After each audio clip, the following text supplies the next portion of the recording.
ఈరోజు ఈ వాక్యం వింటున్న నీ బ్రతుకు వెలివేయబడిన బ్రతుకేమో, బాధింపబడిన బ్రతుకేమో, తృణీకరించబడిన బ్రతుకేమో, ప్రజల చేత ఎగతాళిని అనుభవిస్తూ బ్రతకాలో చావాలో అర్థం కాక నలగొట్టబడుతున్న బ్రతుకేమో.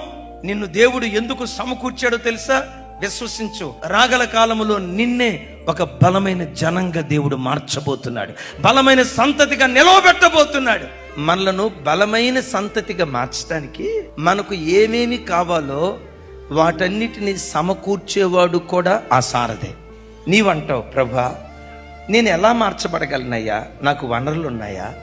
డబ్బు ఉందా? జనం ఉన్నారా? ధనం ఉందా?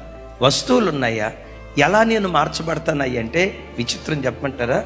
నేను బలమైన జనంగా మార్చడానికి నీకు ఏమేమి కావాలో దేవుడే తన మహిమలో సమస్తము సమకూర్చటం ప్రారంభిస్తాడు. చప్పలు కొడుతూ స్తోత్రాలు చెప్తా.